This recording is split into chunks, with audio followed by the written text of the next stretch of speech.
Amici di Officina Mediterranea, bentornati dopo una pausa di qualche giorno, bentornati a questa nuova puntata del nostro format Alma Culturas dedicato ai libri e autori.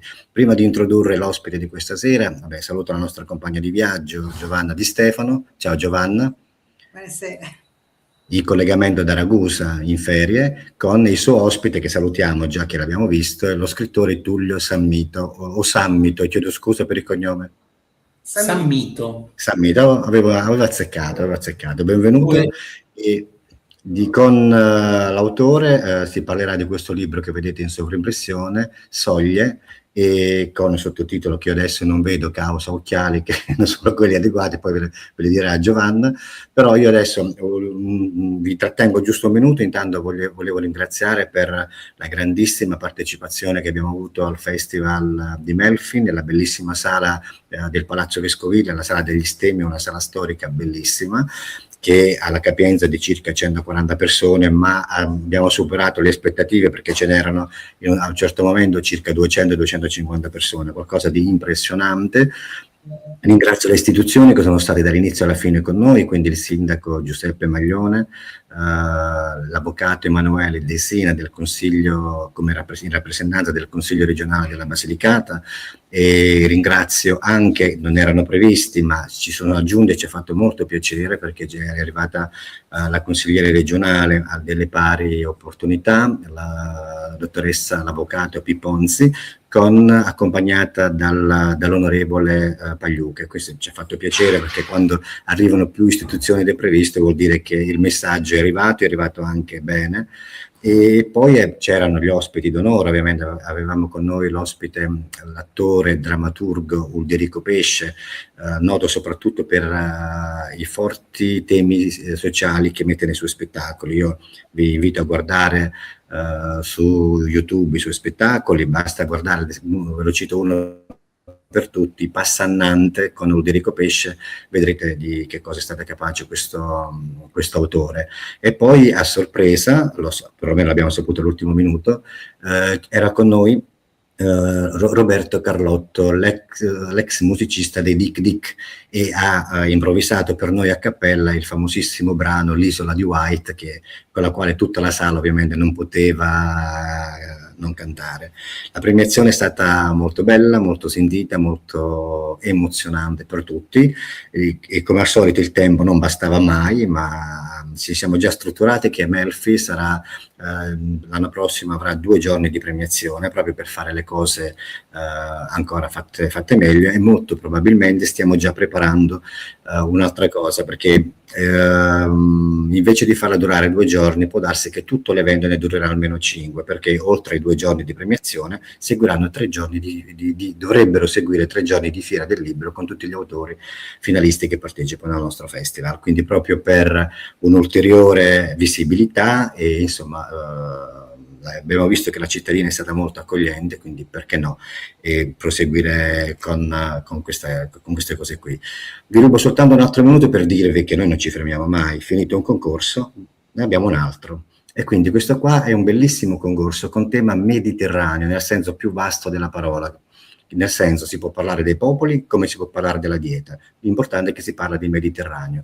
In questo concorso rientra la musica, e quindi avremo anche lo spazio per le canzoni edite, inedite e cover, con i nostri musicisti d'eccezione, con tutte le altre categorie e si aggiungeranno questa volta anche fiabe e favole, oltre a tutte le categorie letterarie e artistiche che conoscete già.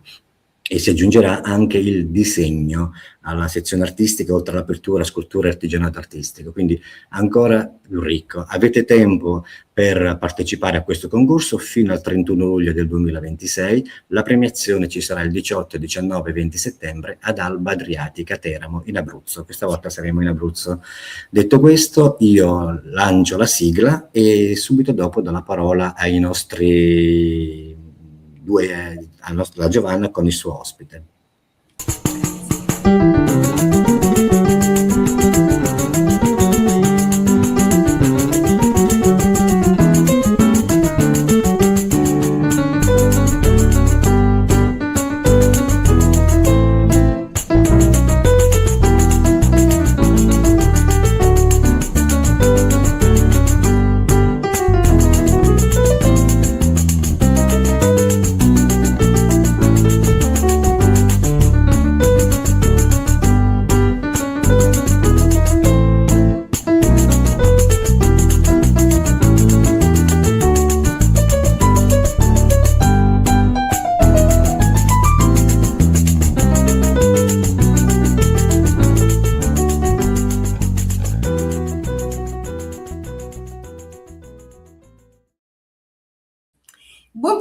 pomeriggio, benvenuti nella puntata odierna di Alma Culturas Libri Autori numero 173 di Officina Mediterranea. Allora, prima volevo dirvi che sono tornata da Melfi, dove ho vissuto una bellissima esperienza culturale. Ho conosciuto degli amici che da virtuali sono diventati reali. Questo grazie a Officina Mediterranea, il suo presidente Donato Rinaldi, la giuria e tutti i partecipanti. Oggi ho il piacere di presentare l'autore del libro dal titolo Soglie, il fregio della vita di Tullio Sammito. Vi leggo velocemente la biografia, così la conoscete meglio. Allora, culture straniere moderne. È stato docente, come mai è uscito? È stato docente titolare di lingua e letteratura francese nei licei, dirigente scolastico nell'istruzione classica, in servizio all'estero dove ha diretto l'ufficio scolastico dell'ambasciata d'Italia a Tunisi e successivamente ad Atene. Collabora a giornate e riviste e ha pubblicato 5 libri e questo è il sesto. Ama la poesia e i viaggi e vive tra Ragusa e Milano. Allora, ho letto il suo bellissimo libro autobiografico che affronta dei temi come la guerra, il sociale, la sofferenza e la malattia. Iniziamo dalla copertina. Dai, parlaci della copertina. Certo, buonasera a tutti. La copertina ha un disegno del famoso disegnatore Angelo Ruta, che è assurto agli onori della cronaca e dell'arte del disegno con la sua presenza domenicale sul Corriere della Sera, una pagina dedicata a lui nell'ultimo anno, a commento o politico o su fatti di attualità. Angelo Ruta è nato a Modica e io mi onoro della sua amicizia che risale agli anni passati.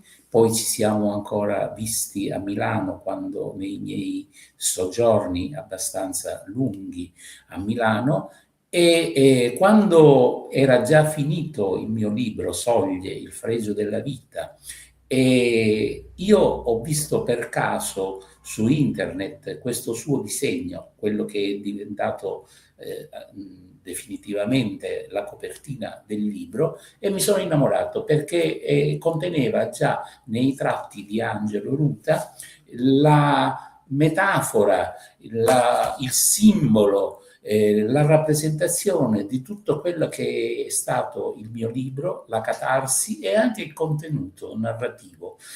Questo autore che apre il libro e scopre i personaggi messi lì, calati in una pagina bianca, come se emergessero dal passato, mi hanno fatto dire immediatamente: questa è la copertina del mio libro.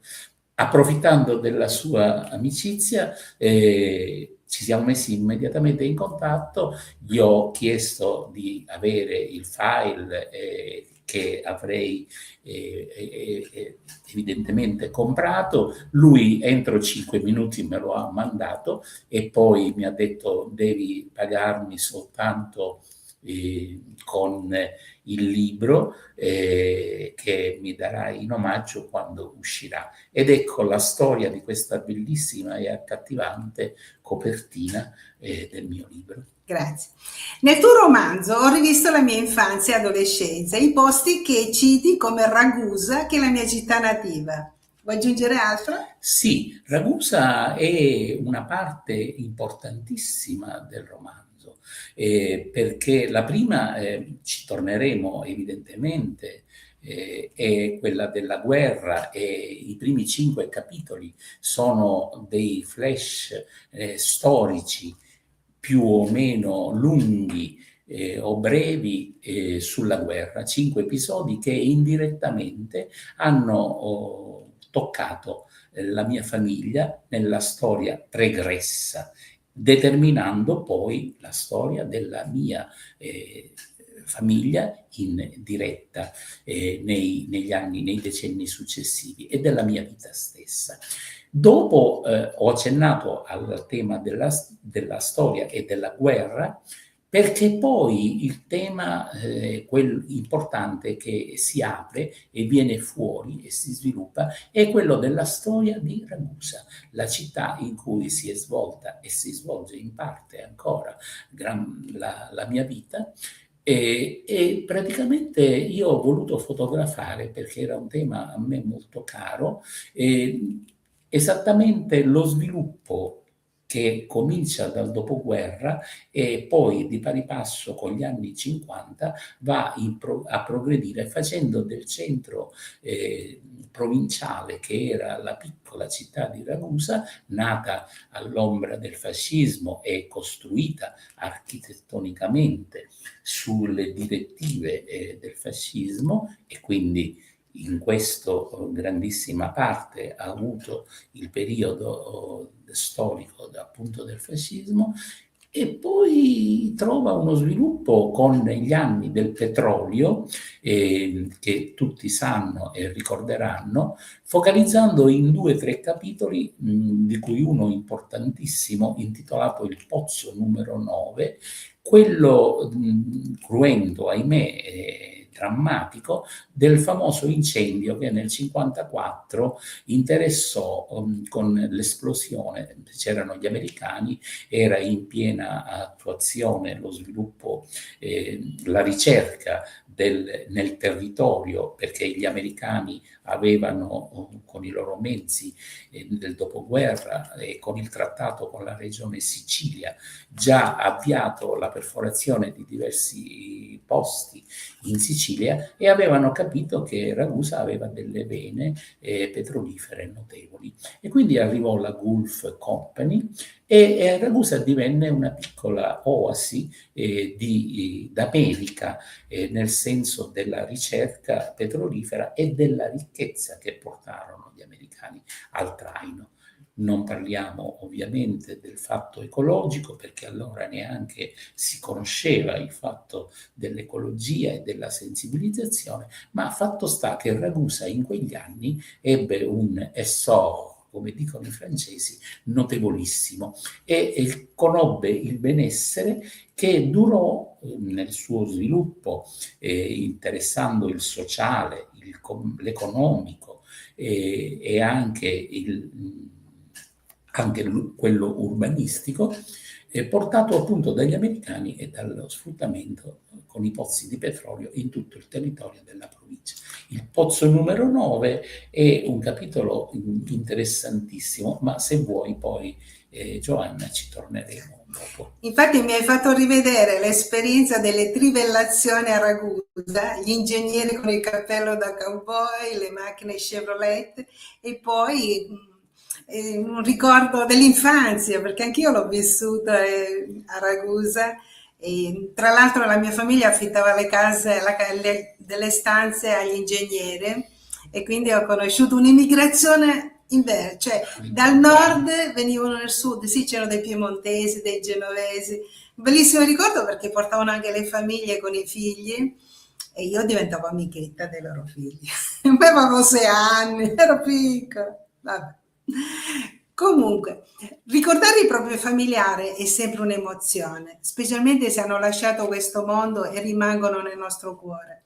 Condividi il mio pensiero? Certo, il romanzo Soglie nasce in realtà da tanti micro racconti che alla fine, nel 2024, quando io decisi di pubblicarli sotto forma di racconto, ebbero su di me quasi una illuminazione, cioè io capii quando erano pronti ed erano 40 racconti, ho capito che collegandoli semplicemente, spostandoli a mo' di puzzle in un certo senso, e collocandoli storicamente e in rapporto alla mia vita anche biograficamente, potevano avere uno sviluppo narrativo da romanzo e non più da racconti singoli e narrativamente compiuti. È stato facilissimo a questo punto legarli, metterli cronologicamente in ordine, e è venuto fuori qualcosa di grandioso a livello personale mio, lo dico come autore, si intende, non come giudizio critico letterario, e qualcosa di grande perché è venuto un racconto, un romanzo di una immediatezza storica e nello stesso tempo progressiva nel suo sviluppo, che ha veramente dell'inconsueto. E questo è stato diciamo la nascita del romanzo Soglie. I capitoli sono i racconti, i 40 racconti sono diventati, come dicevo, facilmente capitoli, e si sono legati e hanno avuto un senso compiuto dal primo fino al 40° nello sviluppo narrativo. Perfetto. Allora, il mio nome è Giovanna, è tradizione alla nonna, come tutti i cugini, abbiamo lo stesso nome. E invece tu, Tullio, hai il nome del prete che salvò la vita a tuo padre. Certo. Bellissima quella storia. Certo, entriamo nei primi 5 capitoli a cui ho fatto cenno poc'anzi. E il secondo capitolo, dopo il flash grandioso storicamente sulla ritirata dalla Russia, vissuta da un lontano parente avo della mia famiglia, andiamo al secondo capitolo, che è intitolato Don Tullio. In pratica io ho attinto e non ho fatto altro che raccontare i ricordi vivi, diretti della nostra infanzia, di noi tutti figli, di noi fratelli, fatti dal nostro papà. In pratica lui era un ufficiale dell'esercito regio italiano, di stanza al confine a Palmanova, al confine con l'Austria, l'ultima regione, il Friuli, Venezia Giulia, ancora in mano ai tedeschi, quando già si erano compiuti tutti i fatti del 43. Quindi siamo in piena guerra, e nella seconda parte, la più cruenta, ahimè, per l'Italia. In pratica, una notte, quando l'11 settembre del 43 l'esercito italiano si sciolse e ogni caserma e ogni comandante ebbe a fare la sua scelta, in pratica nella caserma del mio papà a Palmanova prevalse lo sbando più totale. Alcune frange del reggimento passarono in Slovenia e andarono a combattere con i partigiani sloveni che ingaggiavano ancora battaglie con le ultime truppe naziste. Alcuni si dispersero nelle campagne, tra cui papà, e praticamente trovarono rifugio presso i contadini del luogo. Era una storia, una cosa pericolosissima questa, perché i contadini ancora vicino a Grado e al confine c'erano le truppe tedesche che resistevano prima di essere annientate col grande bombardamento a tappeto di Udine, che rase al suolo il comando tedesco dell'Alta Italia. E quindi papà si rifugiò presso una banda, prima presso dei contadini che lo passarono. Si faceva così nelle campagne, al più vicino gruppo nascosto in un bosco, Santa Maria di Campagna, di partigiani del luogo. E lo nascosero, lo catturarono subito in un'azione dopo 3 giorni, perché dopo averlo rifocillato il gruppo di Furlan, che è un famoso capo partigiano del luogo, gli misero in mano la sua beretta e disse: vai a prendere un carico d'armi che passa con i tedeschi. Papà forse era particolarmente sfortunato, in realtà incappò in un'esca dei tedeschi, quindi il camion c'era, passò ma era vuoto delle armi ed era un'esca dei tedeschi. Praticamente erano 4 questi partigiani, e compreso papà aggiuntosi partigiano dell'ultima ora, e 2 caddero sotto i colpi dei tedeschi, 2 furono fatti prigionieri, e vengo alla risposta completa, cara Giovanna, e rinchiusi dopo lo scontro a fuoco per essere separati nel paesino di Santa Maria di Campagna, e uno nella caserma dei carabinieri e l'altro, papà, nella parrocchia, affidato all'altra autorità religiosa e non militare, che si chiamava Don Tullio. Don Tullio era un prete molto vicino alla popolazione, lo nascose la notte in un sarcofago, pensate, e l'indomani fecero finta, d'accordo, che fosse sfuggito durante la notte alla pattuglia dei tedeschi che andarono a prelevarlo si parlava di attesa di un ordine di fucilazione da Udine, e praticamente lo nascose nella casa di campagna, dove rimase nascosto poi fino alla fine della guerra, giugno del 45, nella soffitta di questi contadini friulani. Da lì poi intraprese la via del ritorno in Sicilia e promise che, grato al prete Don Tullio, che il suo primogenito, che sono io, si sarebbe chiamato Tullio, a ricordo perpetuo di ciò che gli doveva per avergli salvato la vita. Bellissimo.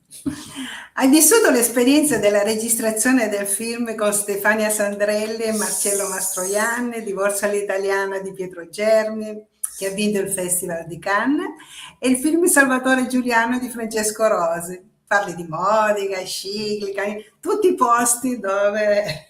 Sì, dove sono stati girati i 2 film. Divorzio all'italiana soprattutto è un capitolo più avanti della mia infanzia, a proposito di discorsi diretti e vissuti.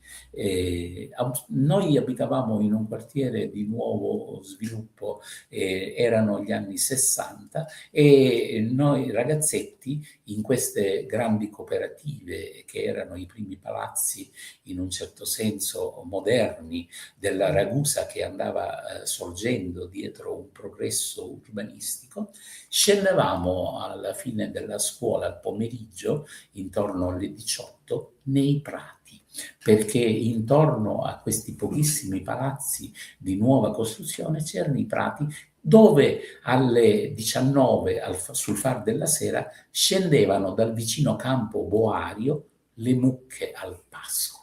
Noi avevamo costruito, vi riassumo perché è interessante il nesso con la cinematografia e con gli attori che girarono Divorzio all'italiana. Un pomeriggio trovammo divelte le nostre porte del campetto di calcio che avevamo costruito, e c'erano degli strani signori con delle visiere di plastica, con i megafoni, in grande agitazione, che ci dissero che per qualche giorno non potevamo più giocare nel nostro prato al limite, nella periferia di Ragusa.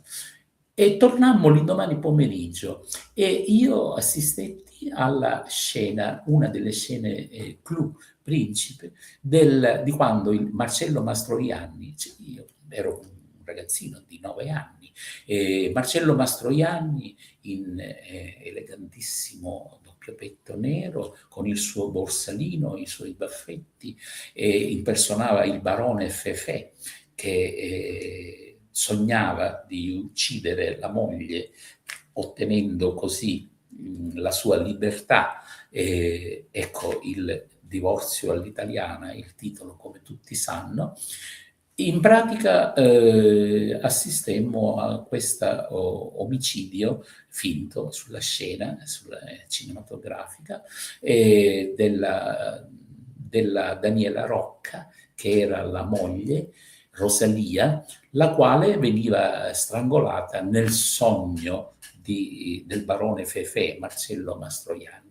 In questa vasca di zinco che noi avevamo visto sotterrare in un finto acquitrino fatto con le canne del fiume Irminio, e poi girarono 2 o 3 volte la scena, e dopo le urla di Daniela Rocca che veniva uccisa nel sogno, nell'immaginario onirico di Marcello Mastroianni, del barone Fefè, e smontarono la scena e ci resero per sempre il nostro campetto. Io capii soltanto dopo che il film era stato un grande passo nella cinematografia moderna italiana, che era stato era stato inventato il filone della commedia italiana da Pietro Germi. Capì soltanto dopo, ragazzo, che il film era andato premiato a Cannes e poi segnalato anche con un Oscar per, non ricordo per quale, forse per la scenografia, e perché capì come e perché Marcello Mastroianni e Daniela Rocca avevano segnato nella cinematografia europea e mondiale un passo enorme. E non solo, per questo successo del film poi si mise mano 8-10 anni dopo alla nuova legge che introduceva il divorzio non all'italiana, non nel senso della cruenza che narrava il film, ma come progresso sociale di una legge che finalmente entrò ad essere legge anche dello Stato italiano. Perfetto. Pensi di continuare questo romanzo? Che poi iniziamo con le domande, che ne sono arrivate tante? No, io No. penso che con questo romanzo, che è lo sviluppo, bisogna dirlo ai nostri lettori e ai lettori potenziali del mio libro,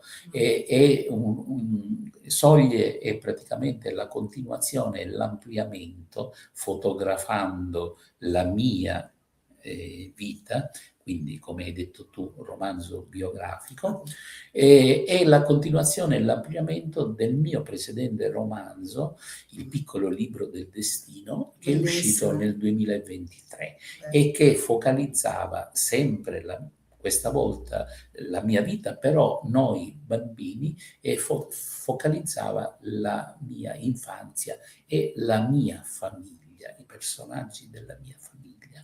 Invece con questo poi ho inteso continuare narrando lo sviluppo di quei fatti contenuti in Il piccolo libro del destino, e che sono diventati biografia attraverso i 40 capitoli personale. Quindi credo che il fatto biografico o autobiografico in questo momento sia chiuso completamente con Soglie. Non è Ma detto, non è detto mai dire mai. che possa scrivere, dato che si tratta del grande hobby, del grande piacere della mia vita, anche di altri argomenti, trattare o scrivere sicuramente. Perché è scritto bello ed è interessante.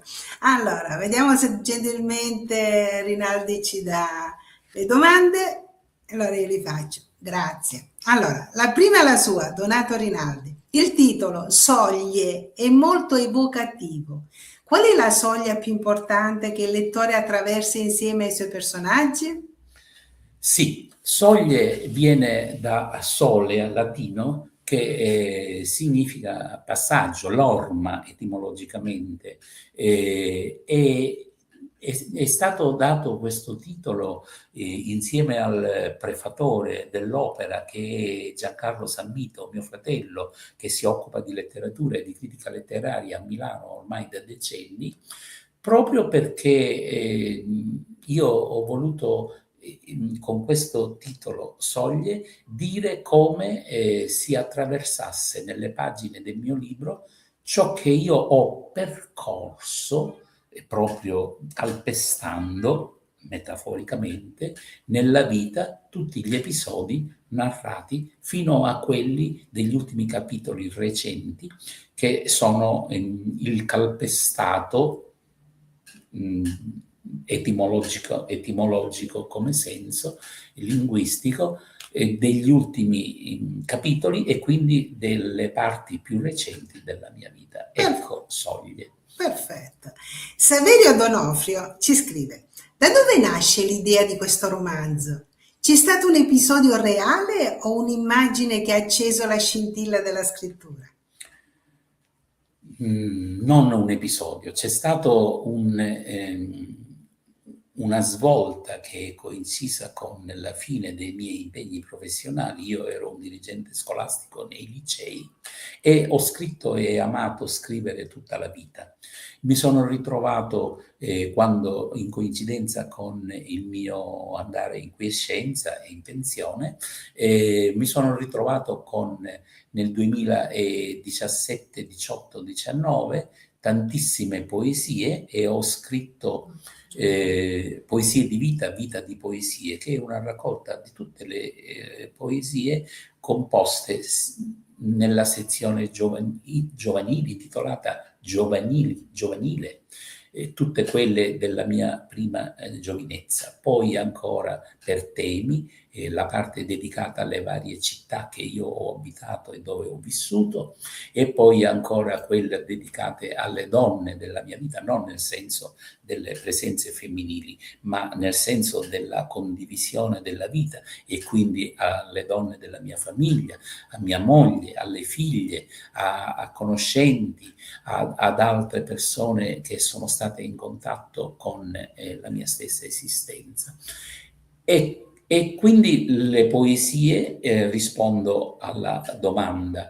Poi ho messo mano alla narrativa perché avevo questo bisogno, con il titolo del 2023, il primo romanzo a cui accennavo poc'anzi, Il piccolo libro del destino, e ho messo mano alla storia della famiglia, la crescita e lo sviluppo. E poi adesso ho finito con questo Soglie che ha portato la narrazione ai giorni attuali. Perfetto. Allora, Jenny Astolfi, ciao da Piacenza. Perché ha scelto il sottotitolo Il fregio della vita? Quale significato simbolico racchiude? Certo, il fregio è una domanda che mi fa molto piacere, perché probabilmente volevo accennare a questo e l'avrei dimenticato nella diretta che stiamo facendo. E quindi grazie di questa domanda. Il sottotitolo Il fregio della vita risale al titolo che volle dare il pittore, adesso mi mancano poi lo puoi sempre scrivere poi nelle risposte, glielo scrivi. No, parliamone. Munch alla fine della sua produzione e anche nella parte matura della sua vita, fece in Germania, a Berlino, una grande mostra che raccoglieva tutta la produzione fino ad allora fatta. Questa produzione, che raccoglieva tutti i suoi quadri più famosi, era divisa per sezioni: l'amore finito, la vita, la malattia, la morte. Questa grandissima mostra, che ebbe un grande successo in tutta Europa nel 1880-90, forse 1892, e praticamente ebbe titolo dall'autore Il fregio della vita. E queste sezioni rappresentavano pittoricamente, per Munch, il fregio della vita. La stessa cosa con lo stesso titolo, sottotitolo, io ho voluto intitolare i capitoli, i 40 capitoli della mia vita nel mio libro. Perfetto. Di Giuseppe Caciotti, quanto c'è di Tullio Sammito nei protagonisti e quanto invece appartiene esclusivamente alla fantasia? Ma guarda, pochissimo. Giuseppe Caciotti, anche complimenti per la domanda, perché con queste vostre belle domande mi consentite di precisare ciò che io forse nella diretta non sarei riuscito a precisare. Non c'è pochissimo di fantasia, perché il romanzo nasce, come ho avuto modo di dire finora, dal desiderio di lasciare qualcosa che non facesse cadere nel dimenticatoio la complessità e la ricchezza che ho avuto io nella mia vita. Nel bene e nel male, attenzione, perché se uno sente parlare di ricchezza allora pensa alle cose epiche, alle cose belle, alle cose stupende della vita di cui tutti più o meno possiamo godere. È un misto assolutamente frullato di episodi bellissimi e di episodi bruttissimi, è la mia vita. E quindi c'è pochissima fantasia e c'è moltissima autobiografia e storia. E dirò anche di più, che pochissimo vengono cambiati e viene aggiunto di fantasia. C'è una spasmodica ricostruzione mnemonica nella catarsi stessa che è stata la mia per completare l'opera.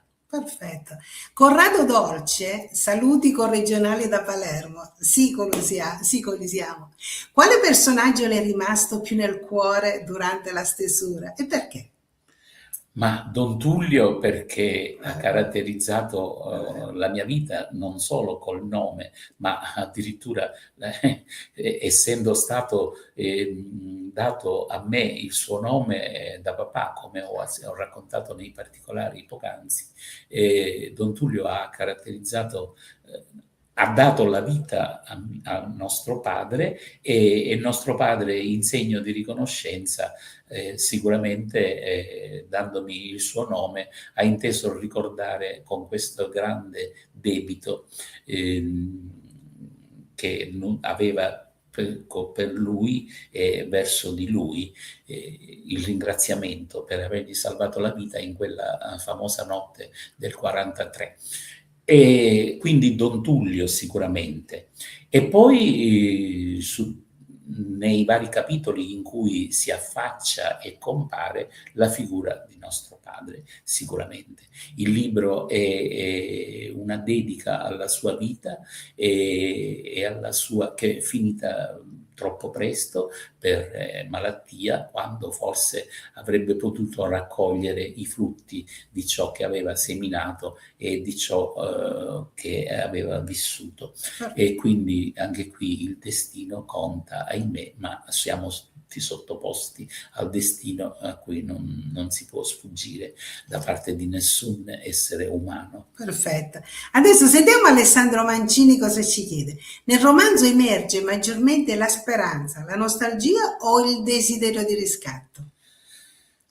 La nostalgia, perché è nei fatti narrati e nelle ricostruzioni attente e precise. La speranza, perché io narro in prima persona e lo stesso approccio a tutti i capitoli e al tentativo riuscito, per carità, riuscito sicuramente, almeno dal punto di vista narrativo, non dico letterario perché non sta a me dirlo, e sicuramente la speranza, perché io ho condotto la mia vita e la racconto con i vari spezzoni narrati appunto nei 40 capitoli, dal primo all'ultimo, direttamente ma anche indirettamente, quindi nell'ordine. Sicuramente la speranza, che è stato l'approccio stesso alla vita, ed è una delle mie convinzioni, quella della vita e dell'approccio stesso alla vita,